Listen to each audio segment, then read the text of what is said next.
C'est parfait, on commence à avoir nos premiers invités. Bonjour tout le monde, on est ravis de vous avoir à nos côtés pour ce tout premier live de la session 2024 Inspire. Grande première, on sort fraîchement d'appel, de cours pour moi et on est trop content de faire ce premier sujet aujourd'hui sur le slow reportage. On a trouvé toutes les dispositions merveilleuses. On remercie notre partenaire Columbia qui nous prête gracieusement la terrasse de son hôtel incroyable, on doit le dire. J'avoue, désolé s'il ne fait pas beau en France, on est un petit peu les poteaux qu'on déteste en voyage. Mais pour commencer, on s'est dit qu'on allait vous faire une petite introduction de qui nous sommes avec Inspire, pour ceux qui nous rejoignent et qui ne nous connaissent pas encore. Diane? Bon, déjà on peut commencer. Il y a un micro. Nous avons un micro perche magnifique, une pompe à vélo. Pour ceux qui ne savent pas, on fait un peu de bicyclette depuis 3 ans maintenant. Donc on s'appelle Diane et Théo, je vous laisse deviner qui est qui. Et ça fait maintenant 3 ans qu'on parcourt le globe à vélo et à la voile avec le défi de ne pas prendre l'avion et de faire ça de manière décarbonée le plus possible. Et donc on a parcouru 22 000 km, traversé un océan, traversé les mers des Caraïbes et on est actuellement en Colombie à Palomino où on prépare fort un nouveau projet, donc on vous en dira plus par la suite. Et peut-être un petit mot, pourquoi est-ce qu'on est slow reporter? Parce que de base, en fait, on n'est pas passionné de vélo ni de voile, mais on avait une enquête, c'est qu'on partait à la rencontre de solutions d'avenir pour un monde meilleur. Donc notre projet a bien évolué, vous le verrez, on va vous présenter par la suite, mais l'idée, voilà, notre quête, c'est de trouver un petit peu des solutions pour qu'on puisse vivre en harmonie, pour qu'on puisse vivre mieux et mieux tout court, en fait, mieux tout court, en accord avec la nature, nous-mêmes et les autres. Voilà. Et alors une question aujourd'hui, pourquoi est-ce qu'on fait un live? Eh bien, c'est une très bonne question. Et en fait, on a remarqué que beaucoup d'entre vous avaient le désir de plus être au contact de notre aventure, de plus comprendre les dessous de l'aventure. Alors nous voilà, Diane et Théo, influenceurs en carton recyclé, voilà, pour vous présenter un petit peu un live qu'on retrouvera toutes les semaines le mercredi à 20 h. Donc on remplace le JT de Claire Chazal et on vient nous voir le mercredi dans la joie et dans la bonne humeur. Est-ce que tu veux faire une transition sur le sujet du jour, Diane? Une maxi transition, oui, parce qu'un sujet important qu'on a oublié d'évoquer, c'est que pendant ces 3 ans à bicyclette et à la voile, on était surtout en train de filmer des projets, filmer des humains, des femmes et des hommes qui changent le monde. On en a interviewé plus de 70 maintenant. Exact. Voilà, donc on a un beau compteur. Et surtout plein d'histoires inspirantes, incroyables qu'on a eu la chance d'écouter. On a inventé finalement un peu ce métier-là. Au début, on était cyclo-voyageurs, puis journaliste de solutions. Et en fait, on s'est dit, on n'a qu'à se faire kiffer et s'inventer un nom. Et aujourd'hui, on se dit slow reporter. Mais c'est un terme qui intrigue. Donc on a décidé de vous parler slow reportage aujourd'hui. Vous avez voté pour ce thème. Contre la mission Inspire qui ne vous intéressait pas plus que ça finalement. On va quand même en parler un jour ou l'autre, on va pas y échapper. Donc voilà, donc on vous propose pour chaque live de voter pour le sujet que vous préférez aborder avec nous et puis on vous propose de nous poser vos questions et à nous d'y répondre en direct. Exactement. Je reprendrai le micro déjà pour remercier toutes les personnes qui ont posé des questions dans la boîte à questions. Si jamais vous en avez d'autres, n'hésitez pas à les mettre dans le chat, on prendra le temps d'y répondre. Et avant toute chose, Diane et moi, nous sommes créateurs de contenu, on est des youtubeurs plus presque, je sais pas trop. Donc si vous voulez voir l'intégralité de nos contenus, n'hésitez pas à aller sur notre chaîne YouTube qui s'appelle, comme son nom l'indique, Inspire. Vous y retrouverez l'ensemble de nos vidéos, la web série, les doses d'inspiration, l'émission Fast Life and Slow Travel, le cache inspiration, bref, tout ce qui se passe sur la planète Inspire est à retrouver sur notre chaîne YouTube. Pour les plus curieux, on vous invite également à s'abonner à notre newsletter pour être au courant des exclusivités qu'on ne dévoile pas à tout le monde. Voilà, donc si vous voulez un petit peu avoir les dessous de l'aventure, abonnez-vous à la Love Letter que vous recevrez 2 fois par mois. Et voilà, je pense que ça fait le tour. En attendant, on va faire appel. Nous allons faire appel parce que dans tout jeu concours télévisé, il est nécessaire d'avoir en présence un huissier de justice pour s'assurer que les votes ne soient pas truqués. Donc, je vous demande d'accueillir sous un tonnerre d'applaudissements notre maître Étienne Douat qui vient apporter la boîte à questions, plutôt le Tupperware à questions. Très beau Tupperware. Bonjour maître, tout s'est bien passé? c'est Lucie Justice, toujours aussi sympathique. Voilà, sans plus tarder, voilà, la boîte à questions, vous pouvez voir, les questions sont ici. Merci beaucoup, on fait ça low-tech chez Inspire, hein, vous avez pu le voir. Donc Diane, je t'invite à piocher, bouleg, et pioche la première question du jour. La première question du jour. Et je note qu'on s'est donné du mal chez Inspire pour recopier les questions, car c'est une très belle écriture que je peux lire là. Il faut savoir que ni Étienne ni moi n'écrivons bien. Voilà comment on se retrouve avec deux gauchers dans un trio. Donc, ma première question. Différence, avantage du slow reportage par rapport au reportage classique. Et c'est signé Bicizza, qu'on remercie pour toutes les questions posées dans notre boîte à questions qui nous ont fait chaud au cœur. Alors, la différence, slow reportage, reportage classique. Théo, cette question est pour toi. Alors le reportage classique, en fait, je dirais que nous on a commencé ce projet en tant que reporter classique. Et en fait, on s'est rendu compte que dans les 4 premières d'aventures, on est parti à fond la caisse, la tête dans le guidon, et on profitait pas vraiment de notre aventure. Enfin, si on en profitait, mais pas assez.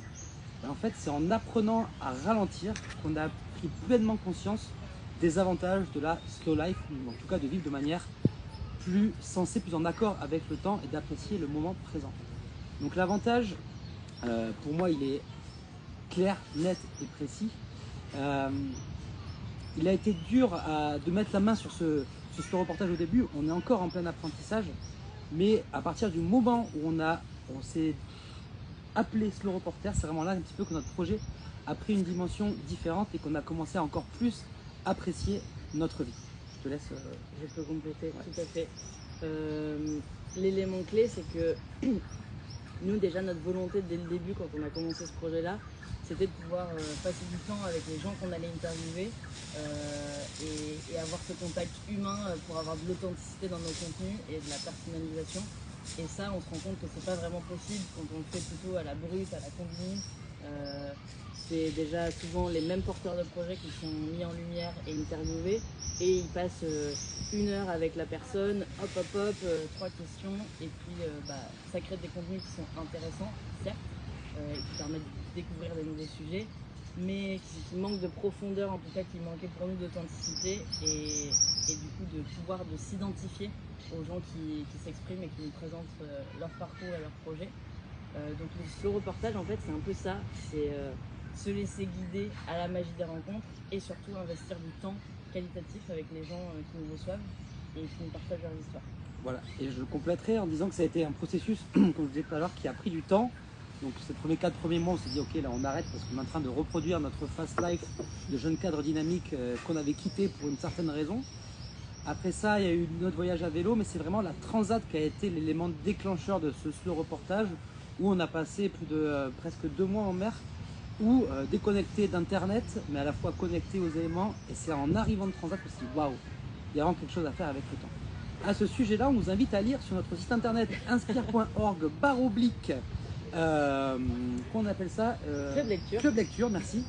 Il y a un article d'exprogrammation écrit avec amour par Diane, et vous retrouvez une section avec marqué Have a break, have a transat, et c'est là que vous retrouverez un petit peu les dessous de l'initiation de ce slow reportage. Je vais procéder au dépouillement du deuxième vote. Je te laisse, Diane. Tiens le micro à ta place cette fois-ci. Notre question, où peut-on visionner nos reportages? Parce qu'on dit souvent qu'on ne voit pas assez nos vidéos. Donc on va vous expliquer où les trouver. Alors on n'a peut-être pas été très bon sur le relais de où trouver nos vidéos jusqu'à maintenant, partagées entre Instagram, toutes les plateformes de réseaux sociaux existantes. Mais aujourd'hui, vous pouvez retrouver l'intégralité de tous nos contenus vidéo sur YouTube. Donc YouTube, c'est notre plateforme où voilà, on crée du contenu vidéo et c'est la plateforme la plus adaptée pour vous les partager. Donc on vous préviendra de la sortie de nouveaux contenus sur Instagram avec des petits extraits pour vous donner envie d'aller cliquer sur le lien en bio qui vous redirige sur la page YouTube. Mais tout est disponible sur YouTube.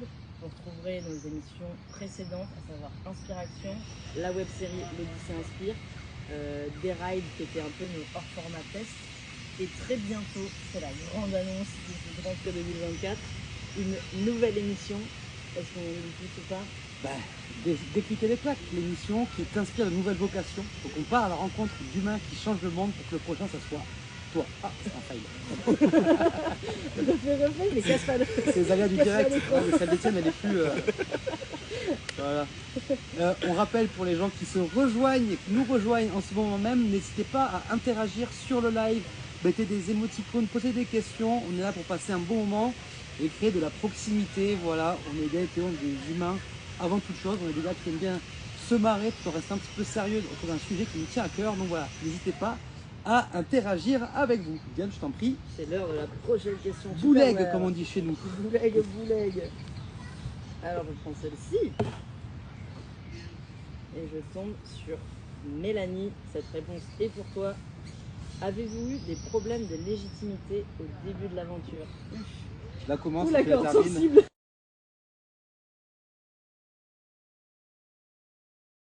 Avant de se trouver légitime à la place où nous sommes actuellement. Et en fait, on s'est rendu compte qu'au début, on voulait faire du contenu qui ressemblait un petit peu à ce qui se trouvait sur les réseaux sociaux. Donc on n'a pas voulu copier, mais on s'en est inspiré un petit peu. Et au final, c'est après 2 ans qu'on s'est dit, mais en fait non, il faut qu'on fasse un truc qui est authentique, qui nous ressemble à nous et uniquement à nous. Et c'est à partir de ce moment-là qu'on a pu être légitime, se déterminer, s'appeler Slow Reporter. Donc un énorme oui pour le syndrome de l'imposteur. On aura la chance c'est un sujet dont on reparlera, je pense, à l'avenir. Mais Diane, je te laisse compléter cette réponse. Ouais. Ma vision de la légitimité, ou plutôt de quand est-ce qu'on devient légitime. Ah, une blague. Non, je suis désolé, j'ai quelqu'un qui me vend une Ford Fiesta 2013 de 5 portes, 94 000 km en compteur. Merci beaucoup. On aime beaucoup l'humour sur Inspire, donc allez-y, n'hésitez pas à lancer des saucisses, ça nous régale. On lance le bon coin inspirant, donc allez-y pour Ford Fiesta, PlayStation ou Anne à vendre. On est preneur de vos petites annonces. Et on en profite pour continuer sur la légitimité pour Mélanie. Ce qui était assez intéressant, c'était de voir que même si on n'était pas journaliste, on n'a pas fait d'école de journalisme au début, donc on se disait est-ce qu'on fait ça bien, est-ce qu'on fait ça dans les règles de l'art. Et on s'est rendu compte que notre atout différenciateur, c'était justement ce slow reportage, c'est qu'on arrive à vélo, les gens savent qu'on s'est investi en fait pour venir à leur rencontre, et donc ça nous a permis de décrocher des interviews qu'on n'aurait certainement jamais eues à travers d'autres médias plus traditionnels ou classiques. Notamment Satish Kumar en Angleterre, il y a 2 ans maintenant je pense, qui nous a reçus chez lui dans sa maison pour 2 heures de claque d'inspiration dont on est sorti assez sonné. Et cette personne-là, en lui racontant notre histoire et notre cheminement de venir à vélo jusqu'à chez lui, il nous a ouvert ses portes et il nous a dit avec grand plaisir, je suis honoré que vous veniez chez moi à vélo traverser ces campagnes anglaise. Donc la légitimité, elle est arrivée quand on a compris que c'était la façon dont on le faisait qui nous accordait de la légitimité finalement. Et c'est vrai que se rendre à vélo jusqu'à toutes ces personnes-là, c'est pas si commun que ça. Et ça donne plus de chances de décrocher des interviews intéressantes. Très bien. Interessantes. Muy interesantes. Et je conclurai là-dessus, c'est que souvent, en fait, on est notre propre ennemi. Cette légitimité, c'est nous seuls qui pouvons nous l'accorder.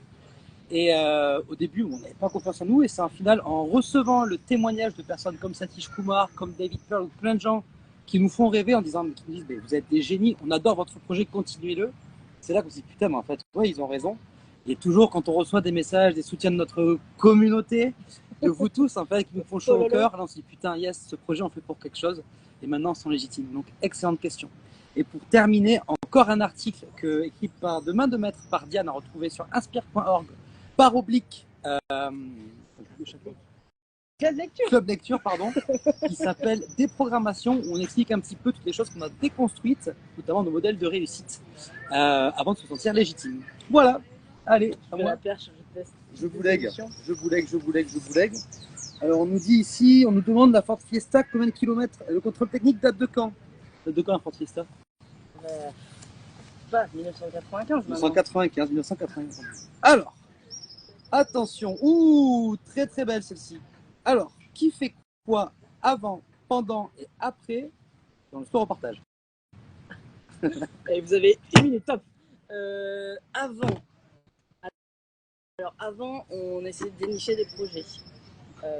C'était plutôt Théo qui s'en occupait, notre dénicheur de pépites. Ouais. Pendant que moi je faisais du montage, parce que le après concerne pas mal l'édition de contenu. Maintenant, on est 2 fois plus sur la synchronicité et la magie des rencontres. Donc on arrive quelque part à vélo, on parle du projet et là les gens nous connectent avec des sujets incroyables. C'est comme ça que ça marche pour le dénichage. Ouais, voilà. Donc on a un peu arrêté les tableaux Excel, les recherches Google, écologie, projet, plus le lieu où on était. C'est chiant, ça marche pas très bien, je vous l'assure. Mais vraiment, on remet des choses à l'univers, on ouvre des portes un petit peu, on sollicite notre réseau parce qu'on a quand même des potes un peu partout qui nous aident. Et après 2 ans et demi sur la route, maintenant on commence à avoir un carnet d'adresses comme ça. Donc voilà, un mélange de réseau et surtout de magie du hasard, la serendipity, las casualidades. Pendant, ben on arrive, on a chaud parce que souvent on arrive à vélo, on transpire, voilà. Donc souvent on boit un petit verre d'eau pour se désaltérer. On fait connaissance avec la personne que l'on va rencontrer. Idéalement, on passe 2 jours avec la personne, on dort chez elle si c'est mieux. Souvent ils sont sympas, ils ont un petit lit à nous offrir, sinon un bout de jardin. On leur fait à bouffer parce qu'on adore cuisiner. Et ça délie toutes les langues. Ouais, c'est comme la recette magique, c'est faire un bon repas à ses interviewés. Et ça, ils adorent. Des fois, ils nous offrent une petite bouteille de vin ou une bière, c'est pas tout le temps.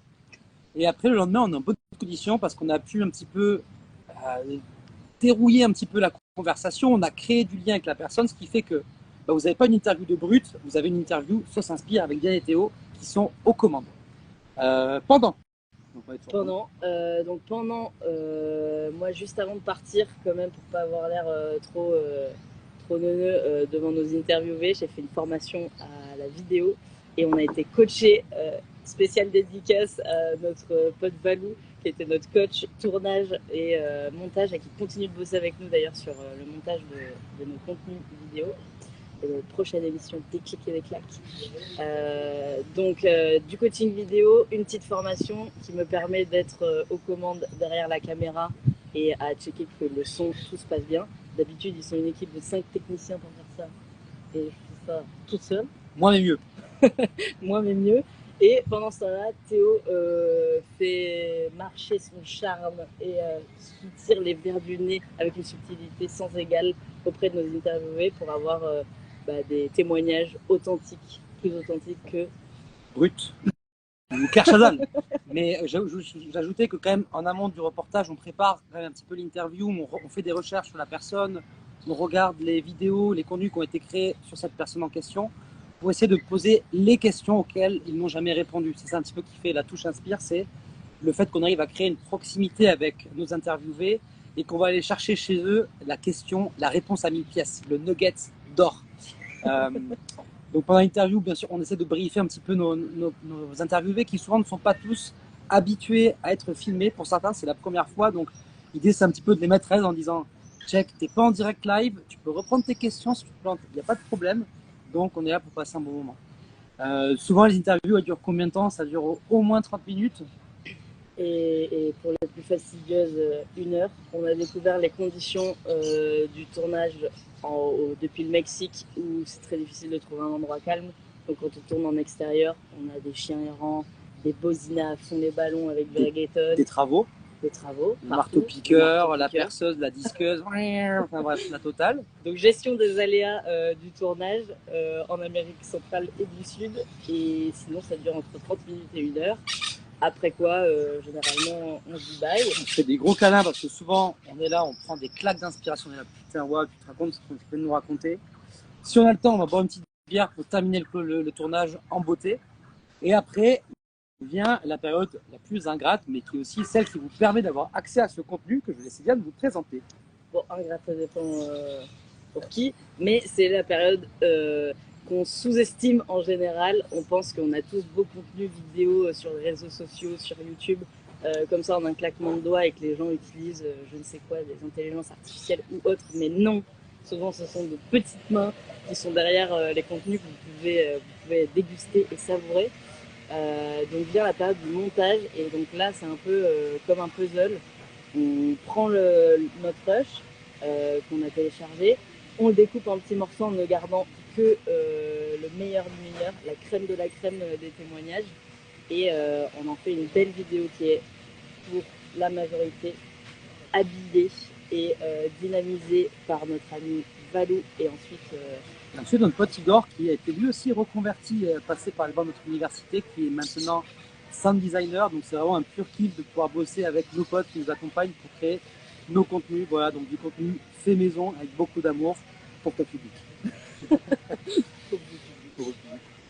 Tu boulègues ou je boulègue? Allez, je boulègue.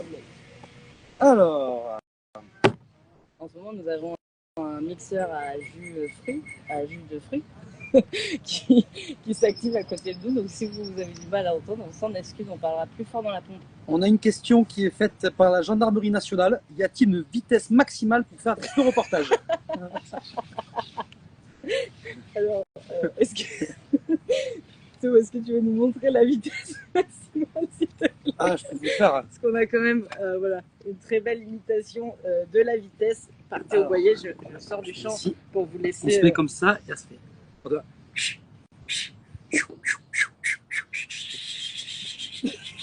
Voilà, c'est la vitesse maximale du sport reportage. J'espère que je n'ai pas été flashé au radar. Prochaine question, et n'hésitez pas à être créatif. Comme vous voyez, on a de la ressource. Non, mais pour répondre à la question, pour le slow reportage, la vitesse maximale, je dirais doucement le matin et pas trop vite l'après-midi. C'est ce qu'on a appris en Guadeloupe. Allez Diane, je te laisse, tu boulègues. Je boulègue. Attends. Allez, celle-là, elle m'en sert plus. Haha.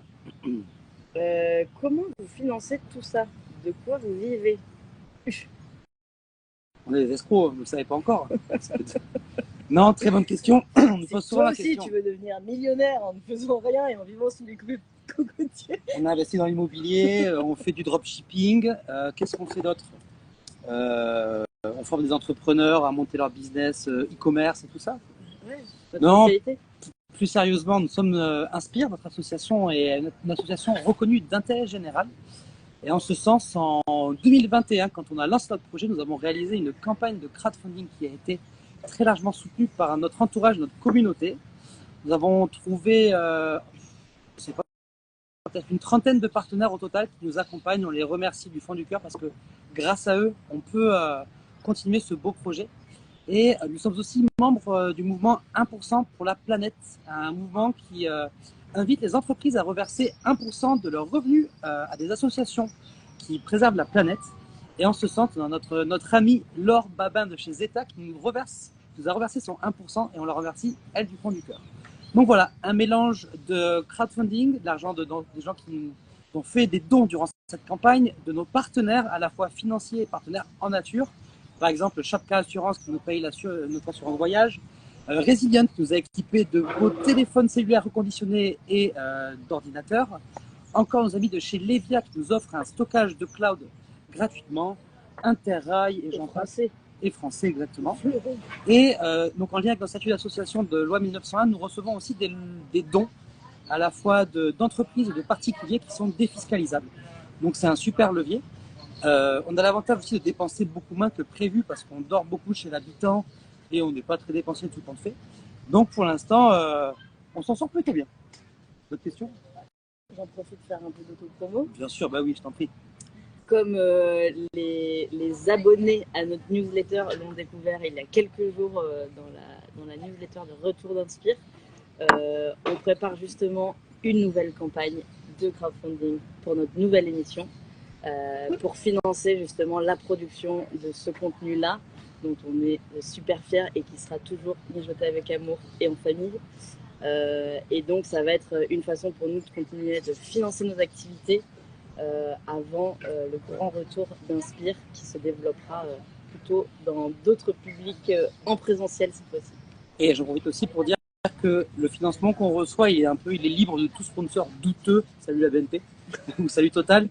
Donc ça nous permet de faire du journalisme de solution qui est avec notre propre ligne éditoriale. Donc on fait ce qu'on veut. Et ça, c'est pas pour nous déplaire. On prend une autre question? Allez. On est comment mettre au niveau timing? Il est 13h25, ça fait 25 minutes qu'on a démarré. On continue là, on est chaud là. Mettez des pouces là, envoyez des emojis.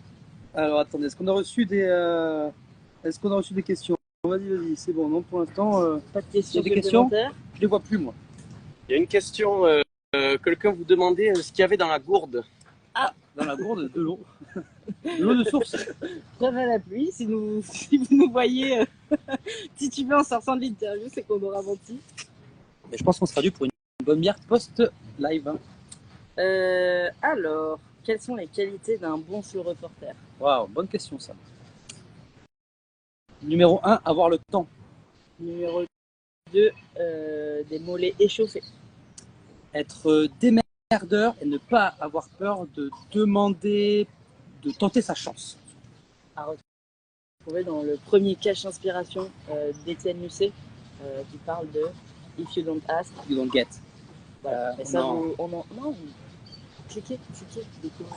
Qu'est-ce qu'il y a comme autre bonne caractéristique d'un slow reporter?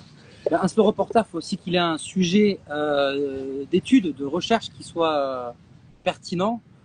Faire du slow reportage pour aller mettre en lumière des Ferrari, je pense pas, au centre de l'auto, je pense que c'est pas très pertinent. Voilà, donc un sujet d'enquête qui soit utile à la société, ça c'est quand même assez important. On s'est d'ailleurs demandé quel serait le tour du monde reportage le moins utile de l'humanité et on avait quelques pistes. On avait le tour du monde en Uber pour aller dénicher tous les greens de golf de la planète. Et je crois que c'était celui-là qui a gagné le vote. Mais non, autrement aussi, le fait de parler plusieurs langues, ça nous aide un max. On est trilingue, donc on est comme des poissons dans l'eau partout où on va. Donc ça, c'est quand même un sacré avantage. Un bon slow reporter, il n'est pas très chochotte aussi. Il faut faire des concessions sur sa qualité de vie. Il faut avoir peur de dormir sur un tapis, un matelas ou à la belle étoile. Être minimaliste. Ouais. Je pense que bon, vous avez, les habits que vous voyez, vous devez les voir depuis un petit moment maintenant. Avez-vous déjà vu cette chemise? Qu'est-ce qu'il y a d'autre comme caractéristique? Pour la partie reportage, faut avoir du bagou et quand même mettre à l'aise ses interviewés. Ouais. Parce que c'est quand même un exercice pas facile pour les gens qu'on interroge. Donc savoir comment gérer un peu toutes les personnalités et les mettre à l'aise pour qu'elles vous donnent le meilleur d'elles-mêmes. On a un conseil, on me demande, Bobificateur demande un conseil des meilleures pompes pour un slow reporter. Alors là, c'est pas sponsorisé, mais on vous répond une voix unanime, c'est Sportiva, les meilleures chaussures du monde qui nous accompagnent. D'ailleurs, vous retrouverez sur notre site internet dans nos valeurs on fait ce projet avec une intégrité vraiment qui est presque parfaite. On essaye. Et donc du coup, on se sent droit dans nos baskets, droit dans nos Sportiva. Voilà. Et on parlait de pompe, de chaussures ou de pompe à vélo? Ah, la pompe à vélo, je sais pas. Pas celle-ci en tout cas, j'ai l'impression. Quoi qu'elle soit multi-tool, puisqu'elle sert aussi de micro. Nous, on a la pompe à vélo la plus schlag de l'univers. Mais elle a duré 3 ans. On fait ce qu'on a et on remercie en passage notre pote Valou de Consumer qui nous a gentiment eu ce petit sponsoring Made in Montauban. Merci Valou, on ne t'oublie pas et on t'embrasse. On nous demande aussi la fréquence de sortie des reportages. Celle-là, elle est pour toi, ma chérie. Elle est pour moi. Alors, la difficulté du slow reportage, c'est la régularité dans la publication des contenus. Autre apprentissage qu'on a eu après 3 ans d'aventure, c'est que faire du montage, dormir chez l'habitant, dénicher des pépites de tournage, tout ça en même temps, ça reste quand même un peu de sport et animer ses réseaux sociaux. Ne pas sous-estimer le temps investi. Donc, la fréquence des slow reportages dès la rentrée septembre 2024, ce sera une fois par mois pour notre nouvelle émission. Et vous pouvez déjà retrouver toutes les semaines du contenu frais qui partage les coulisses de notre aventure dans Fast Life and Slow Travel, merveilleusement amplifié grâce à notre nouveau community manager Étienne qui a posé des voix off et c'est quand même vraiment pas mal. Ouais. Il n'y a pas que ça, donc on a les lundis ou le mardi quand on se détend un petit peu, qu'il y a un peu du laisser aller. On a le lundi Fast Life and Slow Travel, on a le mercredi, on a les lives, le jeudi, on a vraiment le cache inspiration, shout out à Élise Lucet, cœur. Et le vendredi, il faut que je m'y mette d'ailleurs, le recap of the week, donc plus un contenu professionnel où on raconte un petit peu qu'est-ce qu'on fait, un petit peu, qu'est-ce qui se passe en coulisses, quel est le taf qu'on fait, quels sont les projets excitants sur lesquels on bosse, parce qu'il y en a un paquet, on vous dit pas tout. Voilà, ça sera retrouvé le vendredi. sur nos réseaux, Insta, YouTube et aussi LinkedIn pour aller chercher notre communauté de jeunes cadres dynamiques désenchantés. Pac pam. Allez, on embraye. On embraye. Passe la seconde. Ah, Louda nous a rejoint. Et oui, on passe un petit coucou à notre ami Louise qui anime avec Punch, Énergie et Dynamisme la rubrique L'activisme chaque dimanche. Salut Louise.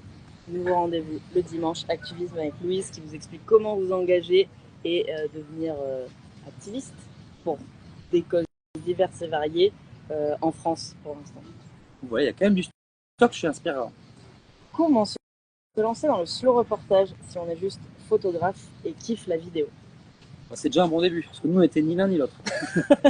Donc comment se lancer ouais, vraiment avoir un bon élan de motivation, être déter.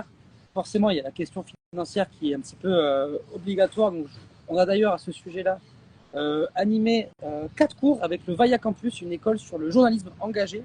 Donc si vous voulez qu'on vous donne accès à ces cours qu'on a fait avec amour, on vous les partagera, bien entendu. Donc avoir un petit peu de moyens financiers, même si ça ne fait pas tout. Et après, surtout, il faut partir. Parce qu'en fait, nous, avec ce projet, au début, on devait partir en mars, après en juin, après en septembre. Il faut se dire que dans un projet de reportage, on ne sera jamais prêt à 100%. Donc à un moment donné, il faut prendre le taureau par les cornes et partir. Et j'ajouterais que des fois, ne pas être spécialisé dans quelque chose ou ne pas avoir la formation bien comme il faut, ça permet d'être plus créatif et de sortir des sentiers battus.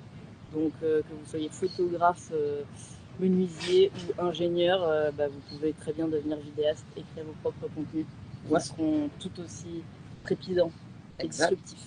Et surtout, le conseil qu'on pourrait vous faire, c'est de ne pas reproduire les erreurs qu'on a faites, à savoir de trop se mettre la pression sur la création de contenu sur la route, qui est hyper chronophage.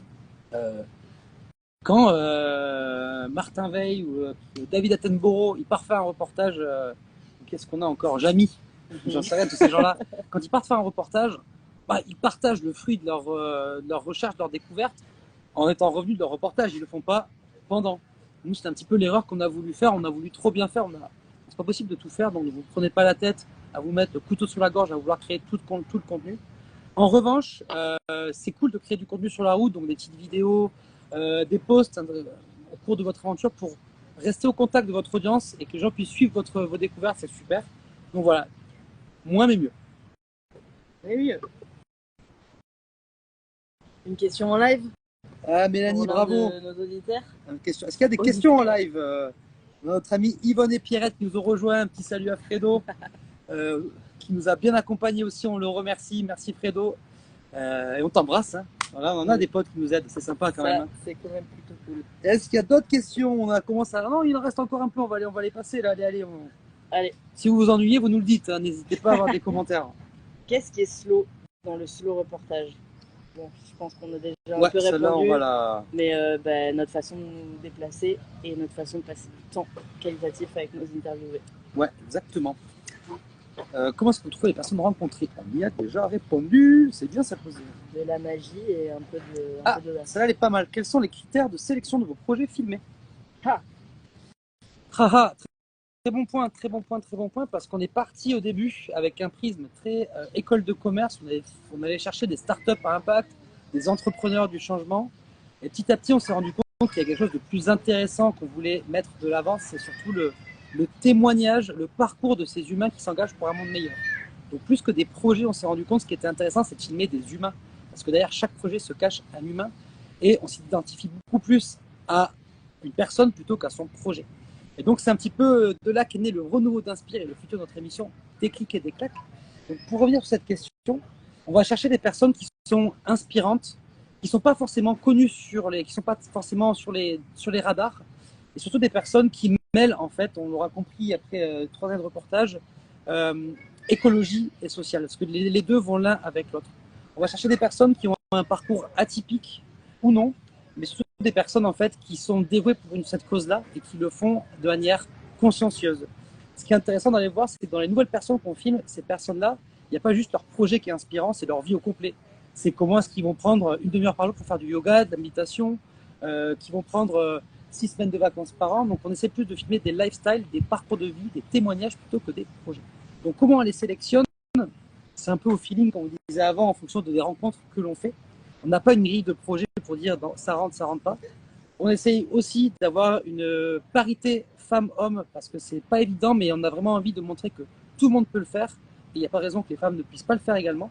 Donc on se fait un point d'honneur à aller chercher cette parité. Est-ce que tu aurais un petit point à rajouter, Diane?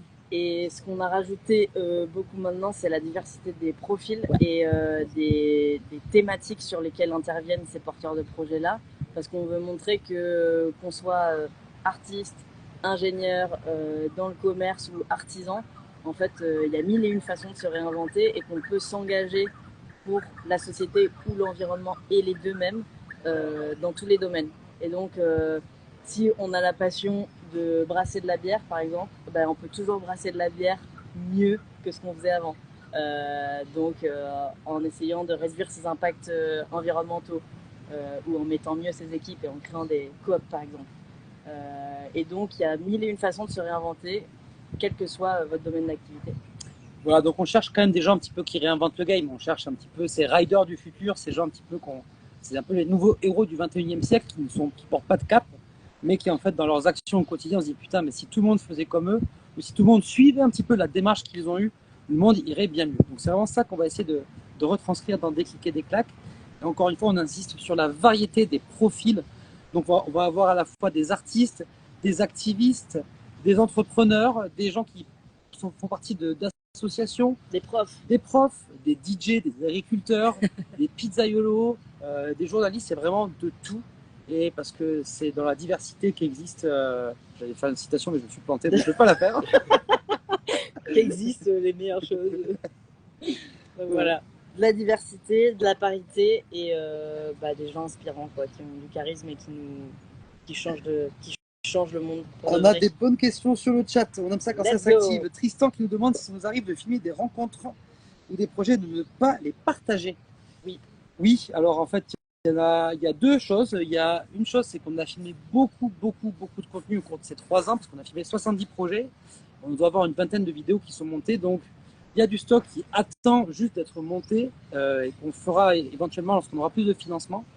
La deuxième, c'est qu'il y a des interviews et en effet, on n'a pas une grille de critères, mais des fois, on se rend bien compte que quand on interviewe la personne et quand on découvre le projet, alors soit ça manque de réalisme, on ne veut pas vous proposer de découvrir des projets qui ne tiennent pas la route ou qui ne sont pas éprouvés, qui n'ont pas de réalité actuelle ou qui ne seraient pas financés ou soutenables. Donc des fois, manque de réalisme du projet.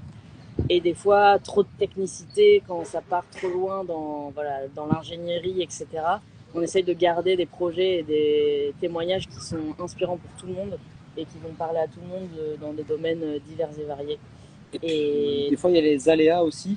Ouais, des fois, on n'a pas eu trop de problèmes de tournage. On a eu, tu te rappelles, à La Planche, à Bordeaux, dans un atelier d'ébénisterie, donc forcément avec la meuleuse à côté, le son n'était pas top. Et enfin, des fois, il y a des interviews où les gens sont pas du tout à l'aise et qui n'ont pas donné du contenu très inspirant. Quand on voit que la personne est mal à l'aise, on évite de vous mettre mal à l'aise après en public. Voilà. Voilà. On va reprendre une petite question et après je vois que ça s'active sur le chat. On adore ça. Allez-y.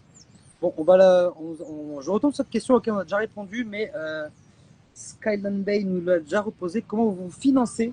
Donc, je l'ai reposé. Tu l'as reposé. Ah ben voilà, elle joue comme au Time's Up, elle triche à chaque fois. Comment on se finance sur plusieurs volets? On est une association d'intérêt général, donc on reçoit des dons. On a un fort réseau de partenaires qui nous soutiennent depuis maintenant 3 ans.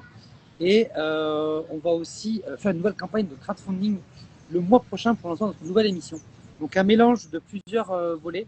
Si tu veux, je t'invite à nous écrire en DM. On a fait un cours sur le financement des projets de reportage à impact. Ça me fera plaisir de te partager le fruit de nos réflexions.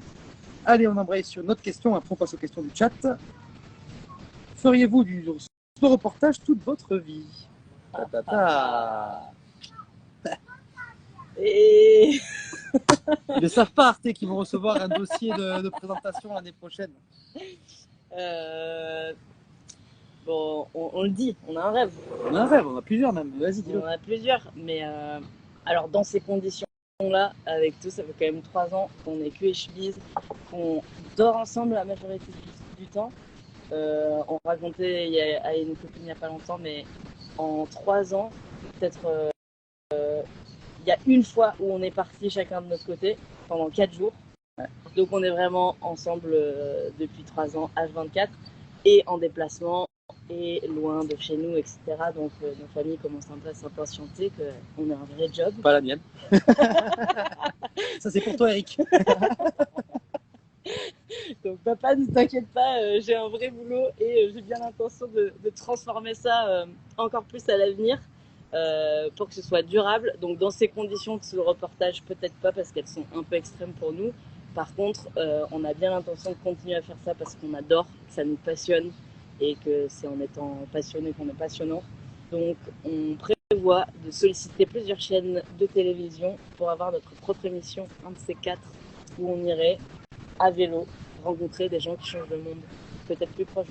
Ouais, plus proche, parce que c'est pas tous les ans qu'on fait une transat, peut-être, je sais pas, mais on a eu la chance de rencontrer une personne qu'on aime beaucoup, que vous connaissez probablement, qui s'appelle Corentin de Châtel-Perron, qui est le fondateur du Low Tech Lab. C'est un peu notre idole, et on l'a rencontré par chance ou par hasard à Mexico. Et Coco nous a raconté un petit peu, lui, comment ça fonctionnait, ses reportages qu'il fait avec Arte. Donc, ça nous a donné des idées plein la tête. Donc, l'idée, c'est qu'on va arriver avec notre épisode, notre émission Déclic et des claques qui va tout cartonner, on vous le promet. Et avec ça, on aura, je pense, la crédibilité suffisante pour aller démarcher une chaîne télé pour, on l'espère, continuer notre reportage. On a une question d'une amie qui, elle aussi, s'est lancée dans le film qui s'appelle Manon. Et avec François, ils ont créé le projet La Belle Ville de film. Donc, c'est un super film sur le retour de la nature en ville qu'on vous invite à aller voir, qui est sur les plateformes de streaming désormais. Et Manon nous demande en quoi Inspire vous a fait évoluer à vous personnellement en 3 ans. La colle. Bon, la colle. Eh bien, ça tombe bien parce qu'on en fera un film. Nous aussi, au retour, parce qu'il y a en effet tout ce qu'on partage sur nos slow reportages et les gens qu'on interviewe. Mais peut-être ce qui est aussi tout aussi inspirant, c'est la façon dont nous, on a transitionné à travers cette aventure. Tout ce qu'on a appris, tout ce qui nous a fait changer de vision sur la vie, le travail et aussi l'avenir. Écoutez, on vous garde ça pour un autre projet. Bon, on peut en lâcher quelques-uns quand même sur Paradine. Non, je pense que le plus gros apprentissage, c'est la notion du temps. En fait, ce projet, si on avait voulu le faire comme c'était parti au début, 1 an et demi, on n'aurait jamais assimilé tous les apprentissages qu'on a assimilés aujourd'hui, et ça, c'était grâce au temps. Donc le temps, c'est la ressource qui a le plus de valeur dans nos vies. Donc ça, c'est l'apprentissage numéro 1. J'en ai un deuxième qui est activable tout de suite et qui a totalement rapport avec la question d'avant, est-ce qu'on va faire du slow reportage toute notre vie. Ce qu'on a appris aussi avec tous les gens qu'on a rencontrés, c'est qu'on n'a pas besoin de se définir uniquement par son travail. C'est très occidental de dire « et toi, tu fais quoi dans la vie ?» quand on rencontre quelqu'un. Et qu'en fait, on a le droit d'avoir plusieurs passions, d'avoir plusieurs occupations.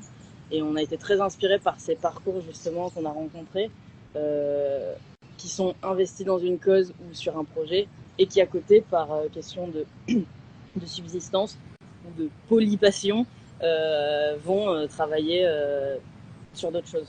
Donc un gros apprentissage, c'est que je ne suis pas obligée de faire qu'une chose de ma vie et d'avoir qu'une seule carrière ou qu'un seul job.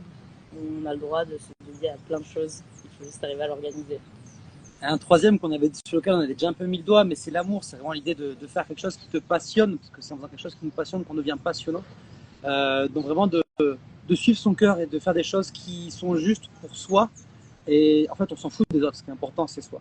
Le gros apprentissage, et ça, Pedro et Sophie de la ferme écologique de Gorse, c'est le tout premier projet qu'on a rencontré par hasard au tout début de l'aventure. On nous avait dit on change pas le monde, on change son monde. Et ça, c'était un très bel enseignement. Donc vraiment l'idée de comprendre que le changement, il commence par soi.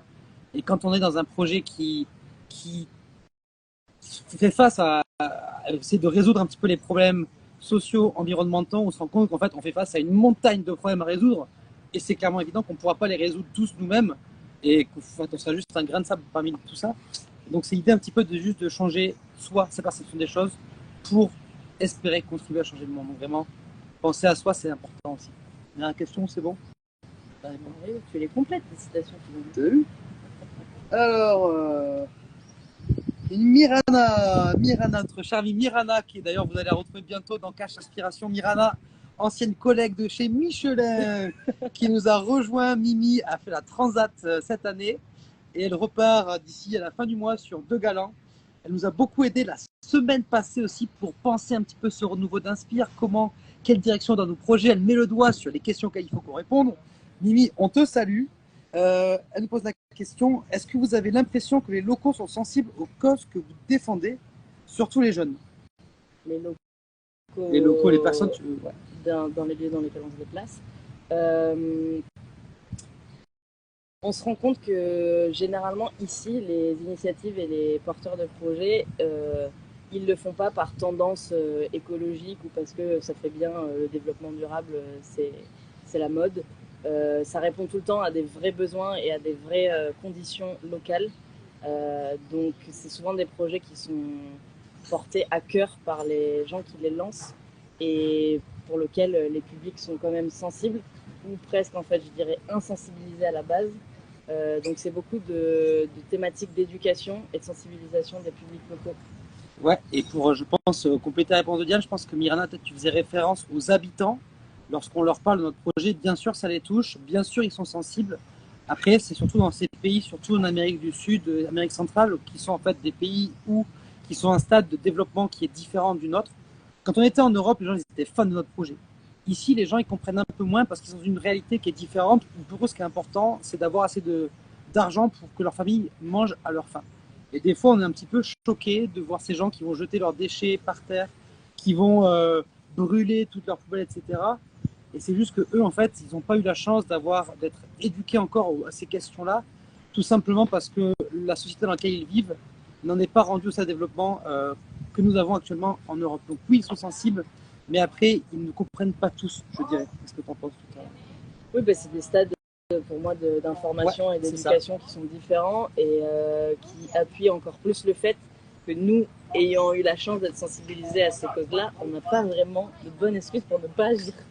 Et puis, petite parenthèse, un petit peu aussi sur l'impact du tourisme. En fait, quand on a fait quelques activités de touristes avec Diane, notamment, je me rappelle quand on est allé faire une randonnée sur le volcan Acatenango au Nicaragua, magnifique, on a pu voir de la lave, on a été genre dégoûtés de voir autant de personnes, déjà, donc ça faisait un petit peu industriel, et de voir des déchets qui étaient partout, qui jonchaient les sols, de voir un peu l'érosion des sols, se dire, ok, ben en fait, le tourisme a aussi un impact là-dedans, donc c'est très à la mode de voyager, les gens veulent faire plein de pays, bien sûr le faire, veulent prendre des photos, mais le tourisme a un impact aussi désastreux sur les communautés locales qui, elles, en fait, c'est important pour elles pour en vivre, mais finalement, elles n'ont pas les infrastructures nécessaires pour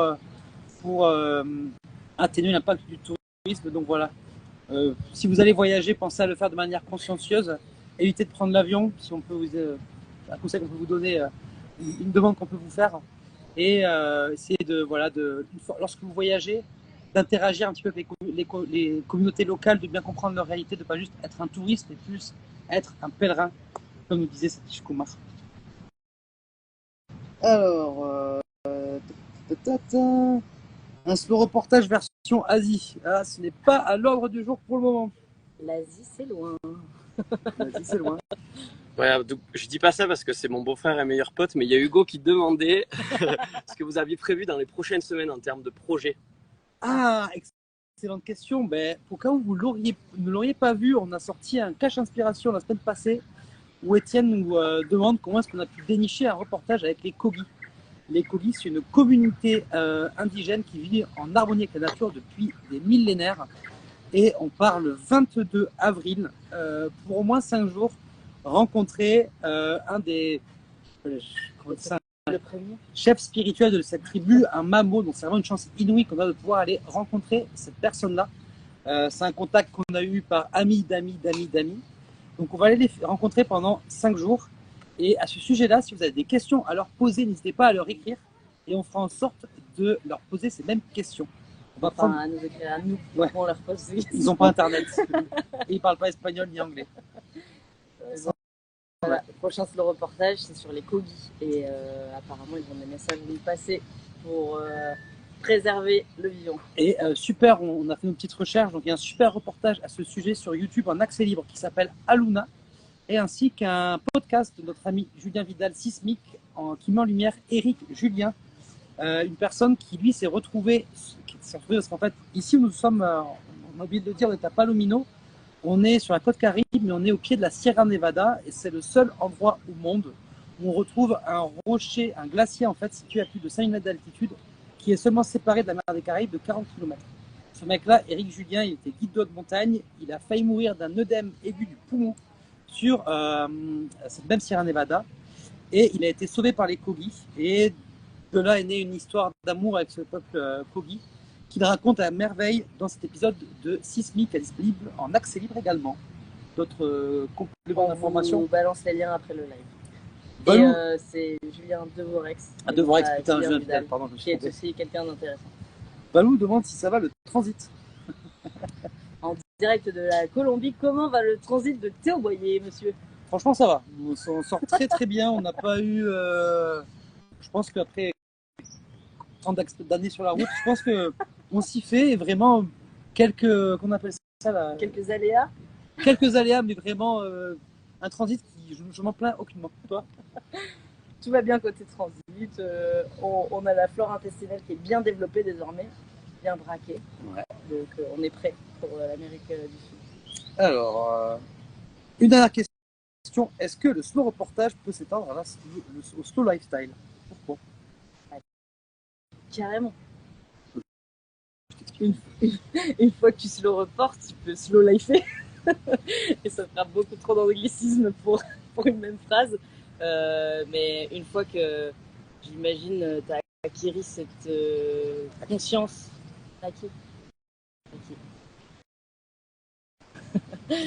Une fois que tu as pris conscience que cette valeur du temps, c'était la plus importante et que cette ressource, c'était la seule qu'on ne pouvait pas acheter, finalement, et ben tu l'adaptes à tous les pans de ta vie, aussi bien ton boulot si c'est du reportage que ton quotidien si c'est juste la ride. Et puis en fait dans cette vie où tout va vite, tout va très très vite, on est hyper connecté, on vit à 2000 à l'heure, on n'a pas le temps, métro, boulot, dodo, 9 à 5, paf paf, les vacances, la retraite. Je vous inviterai à prendre le temps, à prendre un petit pas de recul et vous allez voir, ça change la vie. Petite dédicace à la méditation matinale qui nous fait un bien énorme et qui nous a permis de mettre les deux pieds dans la slow life. Voilà, ça fait le tour des questions. On remercie encore une fois toutes les personnes qui ont mis leurs questions dans la boîte à questions. Donc n'hésitez pas, on va en remettre pour le live de la semaine prochaine. On va prendre, s'il y a d'autres questions sur le live. Les dernières minutes, last call. Voilà, parce qu'on devait durer une demi-heure. Putain, heureusement qu'on ne charge pas les heures sup. Ça va faire 1 heure bientôt. Tac. Merci de nous avoir suivis jusqu'ici. Louda qui dit vive les slashers. Ben oui, on adore les slashers. On n'existe pas par notre métier. On existe parce que l'on est. Version Asie. Bobificateur. C'est quoi la question? C'est quoi la question? C'était est-ce que parmi les personnes que vous documentez, il y en a certains d'entre eux qui ont entendu parler de vous et qui vous contactent? Et si oui, comment est-ce qu'ils vous contactent? Alors maintenant, on est vraiment dans du slow reportage où on déniche des projets qui sont en dehors des radars, donc ils sont souvent pas sur les réseaux sociaux, donc ils ne nous ont pas contactés. Mais ça nous est arrivé d'arriver chez des gens pour l'auberge et de se rendre compte que c'est un projet qu'on peut filmer et qu'on reste finalement 4 jours avec eux pour découvrir quels sont leurs engagements. Et donc oui, ça arrive qu'on soit déjà connu en avance. Et ça nous surprend toujours, mais on est ravis. Il y a aussi des personnes qui, durant le voyage, nous ont reconnus en disant vous êtes la Théo de l'Inspire. On a aussi quelqu'un qui suit notre projet, qui est en même temps un Palomino, qu'on va aller rencontrer juste après. Donc ça va être drôle un petit peu de croiser des gens qui nous suivent, qui nous soutiennent au fil de la route.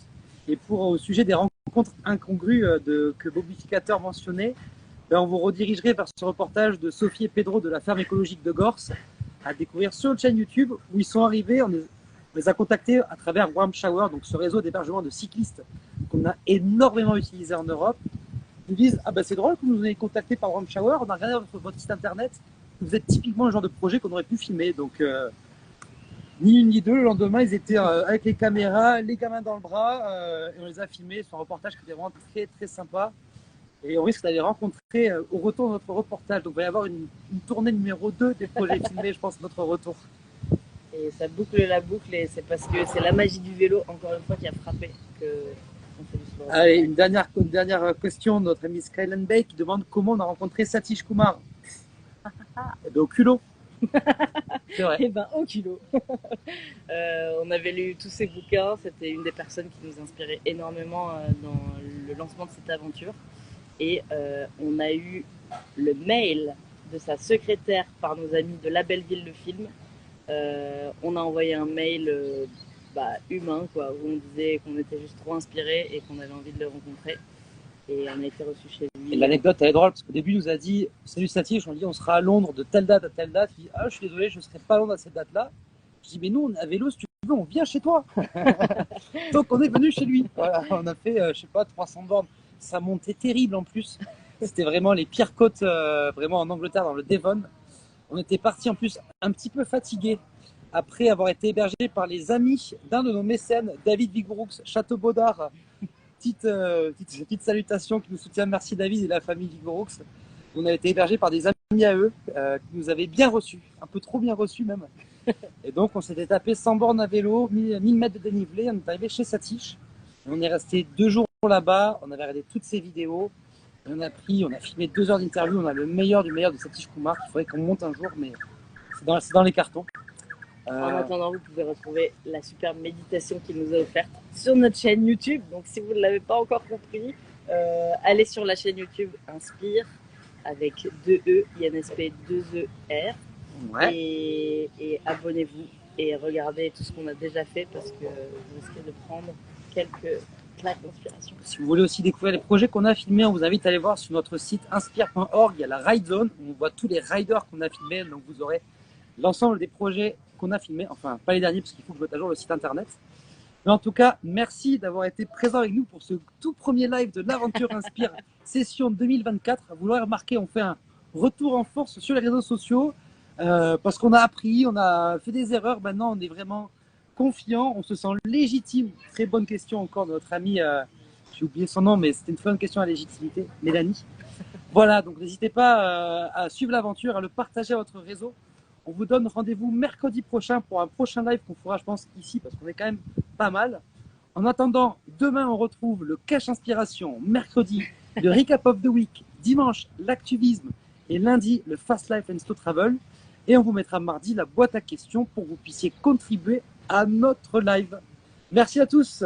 Merci beaucoup et à demain pour le vote du prochain live. Et n'allez pas trop vite. Slow live.